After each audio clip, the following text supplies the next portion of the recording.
biggest fish in Texas. About to get out here and get it in. I see the water.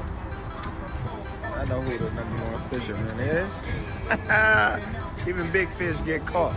This lets me know right there that I'm a threat to him. I'm a threat to him. I'm a threat to his legacy. And that kind of calm is scary to watch because it shows experience. You can see that he's been doing this for decades. You can see it with his shadow boxing. Terence Crawford delivered a chilling message to Canelo Alvarez, making it clear he's not just seeking victory, he's aiming to destroy a legacy. Confident in his speed, precision, and unbeaten record, Crawford warned, "I'm a threat to him and his legacy." He believes Canelo cannot handle his unique style and sharp ring IQ.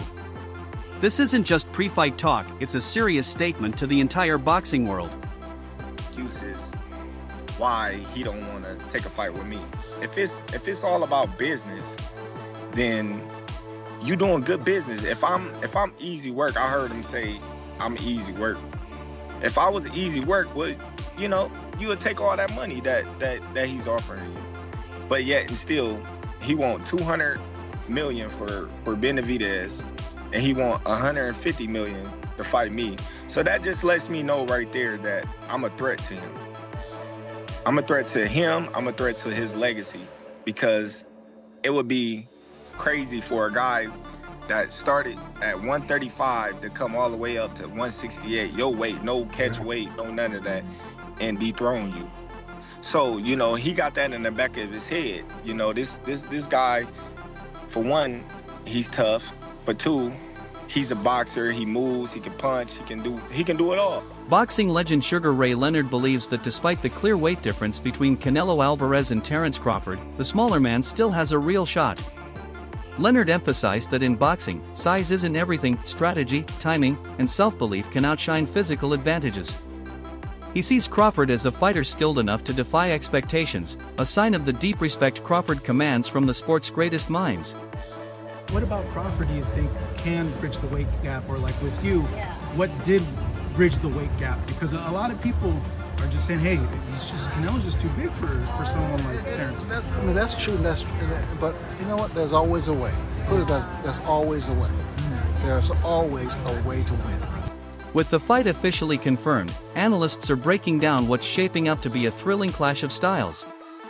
Canelo Alvarez is famous for his explosive power, calculated pressure, and perfectly timed combinations, especially lethal against fighters who hesitate or fail to react quickly. Well, I think Canelo, he likes to go to the same combinations, quite repetitively, whereas Crawford is unpredictable, and despite him not having the size, it's the shots that you don't see that hurt the most, and maybe Crawford can hit him with some unexpected shit. And because of the repetitiveness of Canelo, maybe he can time him, maybe he can counter-punch with him, because Crawford is unbelievable at that. But I'm fascinated to see if Crawford has the power to get the respect of Canelo Alvarez, because when you don't, it's a long night. It's not nice. Like Crawford did well against Madrimov, and he won that fight for me quite clearly. But Madrimov was countering him. If you can counter the counter puncher, you can give them a lot of problems when they're not used to that. And Canelo can. Terence Crawford's answer to that? Elite footwork, unpredictable angles, and the rare ability to flip momentum in an instant. Experts say Crawford must take control early, using his speed and punch volume to disrupt Canelo's rhythm. If he doesn't, Canelo's natural size and strength could slowly break him down. Still, Crawford's adaptability, sharp reflexes, and boxing intelligence give him a solid path to victory. If he sticks to a precise game plan, this could turn into a chess match at the highest level. Great as Terence Crawford is, we've never seen him in there with someone with the power of Canelo Alvarez. This is a different world of power. And look, maybe Canelo doesn't throw as many shots as he used to, and maybe Crawford might look at that and go, you know what, I'm going to try and outpoint this guy, not get into a war with him, but just show my boxing, genius and outpoint him and outland him. That's possible. It is. This is why this is such a fascinating matchup, man. We've been treated to some amazing fights. Usyk Fury, for example, this is another one of those mega fights on Riyadh season. Again, I'm disappointed for Jake Paul, but I am happy for boxing fans because, my God, this is the treat of the year. Turki Al-Sheikh, the Saudi official leading the nation's sports revolution, posed confidently between Crawford and Canelo, predicting their September clash will be a defining moment in modern boxing. His endorsement signals how massive this event has become, not just a fight, but a landmark in global sports. His excitement reflects the staggering hype and investment surrounding this mega event. All right, gentlemen, and fists up. Terence, good, excellent, great, wonderful. Because we are true fighters. We are two fighters. True fighters. True, yeah, of course. No, I'm not YouTuber fighter. Huh? Not YouTuber fighters. Yeah. They need to talk and talk shit about the fight because they want to say something. The people know we are great fighters. We want to put a great fucking fight. Yeah. We don't need to talk I shit am about sure. I am sure in the end, in the mid of September, we will have one of the greatest fights ever happen in boxing. And I am sure. I am sure. Yeah. Terence Crawford's rise through boxing's toughest divisions is nothing short of extraordinary. Capturing titles in 3 weight classes while staying undefeated, Crawford didn't rely on brute strength, he mastered the art of reading opponents in real time. His seamless stance switches, elite footwork, and flawless timing make him a nightmare to predict. Crawford forces mistakes without taking reckless risks, making him one of the sport's most dangerous tacticians. Crawford, on the other hand, he has been walking down his fighters, and people don't see that but me. For some reason, when I've had that tape, people were screaming cat. And it's like David Ebenezer, Errol Spence, Sean Porter, Gamboa, a meme machine. Even against Madrimov, the way he won the fight was by fighting. It wasn't Floyd Mayweather sticking. This guy has been too athletically gifted, and I mean explosive, hard punching, and too strong for his ops. When he's in orthodox, he boxes more. When he switched, he becomes a puncher. And now he's coming out southpaw. He ends you. He is not, you gotta watch him fight. He does do athletic things where his hands and his feet work together and he catches you for sure. But what he mostly do is he punishes and he bullies his ops because he walks you down and whips your ass. He's an ass whip. Crawford doesn't hunt knockouts, he builds them, systematically breaking down opponents both mentally and physically. His boxing IQ lets him make quiet, mid-fight adjustments that completely change the tempo. While casual fans might miss his subtle brilliance, trainers and boxing purists regard him as one of the most complete fighters of his era. Crawford's dominance is less about flashy moments and more about his unmatched ability to execute a perfect strategy.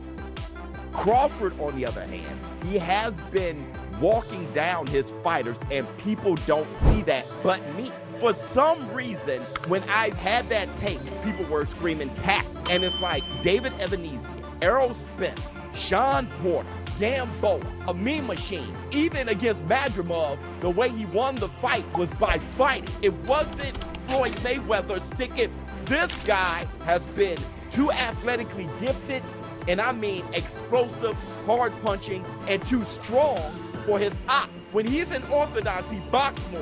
When he switches, he becomes a puncher. And now he's coming out southpaw. He ends you. He is not, you gotta watch him fight. He does do athletic things where his hands and his feet work together and he catches you for sure. But what he mostly do is he punishes and he bullies his ops because he walks you down and whips your ass. He's an ass. Nico Ali Walsh recently revealed that Crawford has been sparring with heavier fighters to prepare for Canelo's power and size. These sessions are not just for endurance, they're about training Crawford's reflexes, balance, and resilience against physically stronger opponents. Rather than fearing the weight gap, Crawford is embracing it, conditioning his body to handle the pressure when fight night arrives.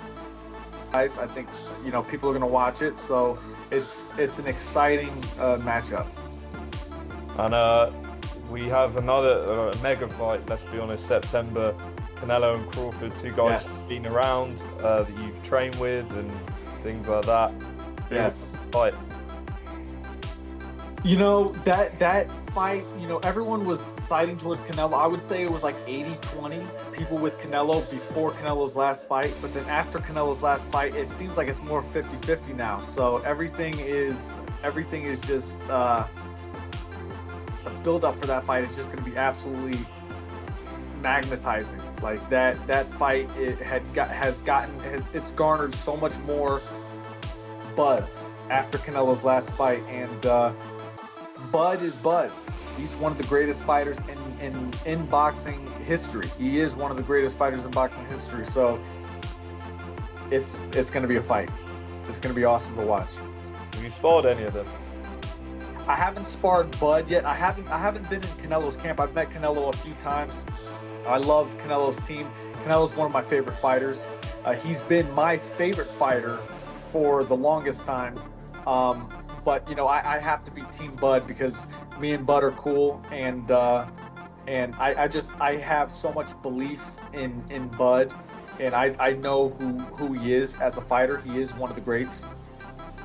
So he could do anything, you know, he wants.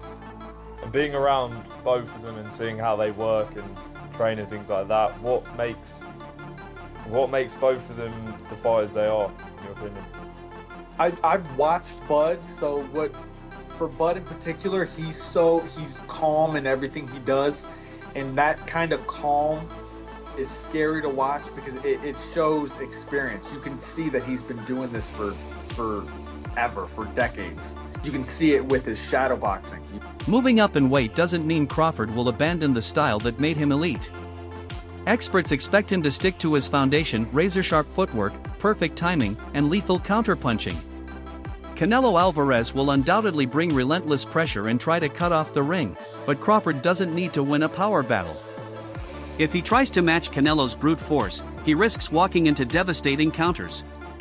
Crawford's key to victory lies in smart pacing, creating angles, and frustrating Canelo with precision shots. His discipline and composure will be more crucial than raw power. How is Terence Crawford going to beat Canelo Alvarez? We need to talk about it. When we look at the guys who've had success with Canelo, we'll look at Bivol, we'll look at Golovkin, we'll look at Floyd, and we'll look at Lara. Yes, I'll throw Lara in there, why not? I think all these fights are absolutely irrelevant coming into this bout. Some of them are just dated, or some of these guys' style just cannot apply. For example, a guy in Lara. If Crawford wanted to fight how Lara fought Canelo, he would probably gas out in 7 rounds, or if he made it 12, he just wouldn't get that decision. It's that simple. Let's take a guy in Golovkin. Crawford just simply does not have the punching power, nor do I think he has the gas tank at 68. He's not a good enough puncher to try to fight Canelo like Golovkin. He doesn't have the physical traits even in the chin department. Then you have Floyd Mayweather. While both can have a bit of similarities, the speed, reflexes, technical prowess, IQ, timing, counterpunching, lateral movement, it's just too much from Floyd. I don't think Bud could take much from Floyd's game plan to implement it into his own success in September. And then you have Dimitri. The speed, the technical prowess, the IQ, the length is too much. So essentially, Terence Crawford is going to have to beat Canelo in a way that nobody has ever beaten him or gave him any issues in. I'm going to tell you exactly how Crawford's going to fight. He's going to fight like his damn self. It's too late in his career to change up the game plan. It's too late in his career for him to want to change up the game plan coming to a fight of this magnitude with a style he's never fought before. That will be a recipe for disaster. He's going to be more than likely off the back foot. He's going to be looking for counter shots. And I think there will be a point in this fight where he's simply just trying to survive. I like Crawford. He's an amazing pound-for-pound fighter. A different animal at 168. This is one of the greatest of all time. I see win scenarios for him, but I don't see him being realistic. I can see him fighting off the back foot, using his speed, timing, and feet to stay away from Canelo, but that's very, very, very unlikely, damn near impossible. Veteran boxer Kell Brook, who has shared the ring with both Gennady Golovkin and Terence Crawford, offered valuable insight. According to Brook, Canelo isn't just a puncher, he's a rare combination of power, precision, and ring IQ. Brook believes Crawford's speed and skill will be vital, but his mental sharpness under pressure will be the true test. In a fight like this, one mental lapse could be catastrophic. This battle is less about raw strength and more about tactical brilliance and composure from start to finish. You know, it's a wow fight, you know what I mean? It's two supreme athletes fighting against each other, but you've got to sway towards Canelo. Crawford's gonna have to, you know, move up, and you know, I knew when I boxed Golovkin, you know, there's a big difference, you know, especially with someone that, you know, fighting a middleweight, a mediocre world champion's okay, but when you're fighting someone like, you know, Canelo or Golovkin, it's a different kettle of fish, you know. I have to lean towards Canelo, but you know, Crawford's very, very, very good. You think Crawford's still got the legs? Obviously, he's very much got great IQ in the ring, but he's very much a good mover as well. Do you feel like he's still got the legs to be maybe outmoving Canelo if he needs to? Well, I don't know. You know, I think when we look back at Mayweather when he beat Canelo, he's a mover. Crawford's not really like Mayweather in that aspect. He's more. You know, he kind of sets his feet. He's cute with how he approaches chucking shots and moving. You know what I mean? I think it's a different fight to Mayweather, and Canelo's obviously a different fighter from when he boxed Mayweather. But like I say, it's one of them what we've got to tune into and watch. You know, both unbelievable fighters, but I'd have to favour Canelo. Just his size and his experience and just his... Legendary trainer Teddy Atlas gave a balanced take, recognizing that Canelo's power and body punching are real threats. Still, Atlas believes Crawford's intelligence, footwork, and timing could tilt the fight in his favor. He sees Crawford as a cerebral fighter who adapts and reads opponents in real time. To Atlas, this isn't a fight about domination, it's about who can impose their style first. Both men bring world-class skill, making this fight much closer than people assume. He's too big, and you know, Crawford, as good as he is, he stepped up with Matrimorph, and he struggled a little bit. You know, he won, but it was more competitive. We thought, well, we didn't understand how good Matrimorph was because we underestimated him because he only had 10 pro fights, but he had 300 amateur fights. He was a good, solid fighter, right? And he's on this card, of course, but he was a good, solid fighter. We didn't understand that, so we started to knock down Crawford a little bit because our expectations were so high, and that's wrong. That's wrong. He won, he changed gears, he did what he had to do when he realized the level of this guy in front of him, and he got the win. But again, people are going to say Canelo's too big. He had trouble with a 154-pound guy when he went up from welterweight to that. So now he's going up to 168. Teddy, come on. How are you going to make an argument? You're going to make an argument to the history of this sport where little guys have been able to beat big guys because you reverse it. You reverse who's got the advantage and the disadvantage. Yeah, the size, the power of Canelo, he's got the advantage. Then all of a sudden you go back and you say, wait a minute. Despite all the admiration for Crawford's talent, many experts still believe Canelo's size and physicality could be the deciding factor. Canelo has consistently absorbed punches from much larger fighters at 168 pounds and beyond. Even with Crawford's speed and precision, some argue that Canelo's ability to absorb punishment and keep pressing forward will eventually break the smaller man down unless Crawford can land clean, sharp shots and maintain distance all night. A lot of people is picking Terence Crawford to beat Canelo. I'm curious, how many people are picking Terence Crawford to take a shot like this? Anybody? Anybody? Nobody? That's the scary part about this fight. I don't know how Bud gonna react. This shit gonna jolt his body. I think this could potentially end the fight immediately. I'm not gonna lie. I couldn't even imagine Terence Crawford laid out like this, but if a left hook like this lands flush on his jaw, I think he's gonna be unconscious. Not TKO, not, getting stopped by the ref. I think his body's gonna shut off. Is he gonna land this shot? I don't know. We gotta wait and see. But what I do know is Edgar Berlanga is a natural super middleweight, if not larger. He's 200 plus pounds. He's a linebacker. He took this shot and it put him straight on his ass. He went out for a second. He did. I gotta be honest. Edgar Berlanga body shut down for a second. He absolutely floored Berlanga with this shot. That is why I come to the conclusion, if Canelo lands this shot on a natural welterweight, I think his body's gonna shut off. You guys let me know, do you think Terence Crawford will be able to take a punch like this? That's it for today's video. Stay tuned, we'll catch you next time. Don't forget to like, share, and subscribe to our channel. For more exciting videos, make sure to hit the bell icon and stay updated. Subscribe to Boxing Hub now for all the latest in boxing.